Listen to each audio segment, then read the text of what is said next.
लेकिन किसान अभी भी पीछे नहीं हट रहे हैं। बैरिकेडिंग को तोड़ दिया गया है, बैरिकेडिंग को खत्म कर दिया गया है। तो कुल मिलाकर यहाँ पर हालात अब उस मोड़ पर आ गए हैं जिसका हमें डर लग रहा था, जिसके बारे में हम चिंता कर रहे थे और खुले से बता रहे थे कि हालात यहाँ पर बन सकते। नमस्कार, आप देख रहे हैं मीडिया दरबार और मैं हूं आपके साथ पूजा। 2022 तक किसानों की आय दोगुनी करने का वादा करने वाली मोदी सरकार इस साल के सितंबर में 3 किसान संशोधन बिल लेकर आई। इसके शुरुआत से ही न सिर्फ किसान और विरोधी पार्टियां बल्कि खुद सरकार के अंदर भी कुछ लोग इसके विरोध में सामने आए। खैर, वो अब बीती बात है। आज का मुद्दा ये है कि देश के किसान अब तक सरकार के इस संशोधन विधेयक से इत्तेफाक नहीं रखते। आज भी उनका प्रदर्शन जारी है।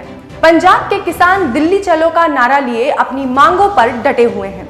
वहीं सरकार की माने तो ये संशोधन किसानों को आर्थिक रूप से आत्मनिर्भर बनाने के लिए लाए गए हैं। तो सवाल ये उठता है कि अगर ऐसा है तो किसान आखिर अब तक सरकार की इस मंशा को समझ क्यों नहीं पाए हैं और वो लगातार इसका विरोध क्यों करते आ रहे हैं।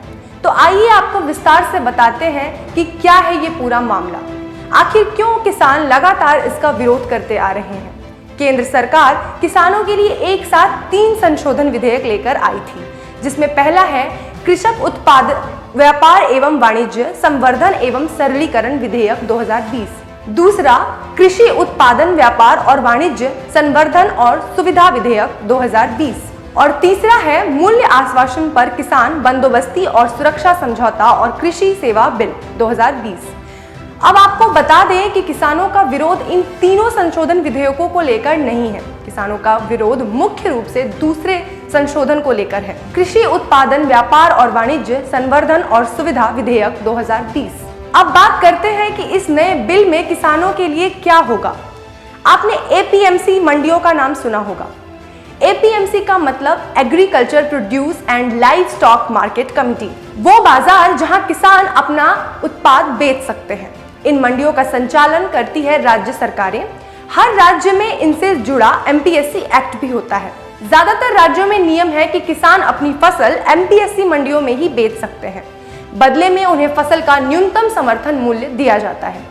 लेकिन आपको जानकर हैरानी होगी कि भारत में केवल 6% किसान ही तय न्यूनतम समर्थन मूल्य पर अपना अनाज बेच पाते हैं। इनमें से भी अधिकतर केवल पंजाब से आते हैं। इस अधिनियम के बाद किसान एमपीएससी मंडियों के बाहर भी अपना उत्पाद बेच सकते हैं। वो दूसरे जिलों और राज्यों में भी अपनी फसल बेच सकते हैं। इसके लिए उनको या उनके खरीदारों को एमपीएससी मंडियों को कोई फीस भी नहीं देनी होगी।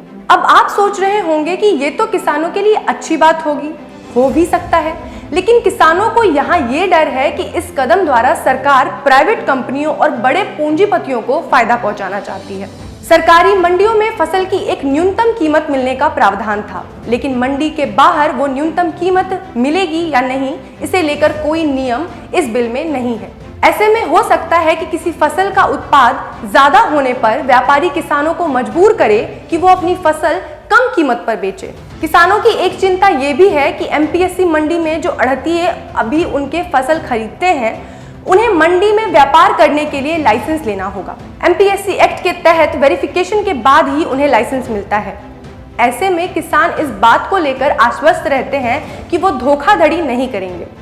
नए बिल में लिखा है कि कोई भी व्यापारी जिनके पास पैन कार्ड हो वो किसान से फसल ले सकता है। सब्जी किसानों के पास सब्जियों के भंडारण के लिए कोल्ड स्टोरेज नहीं है।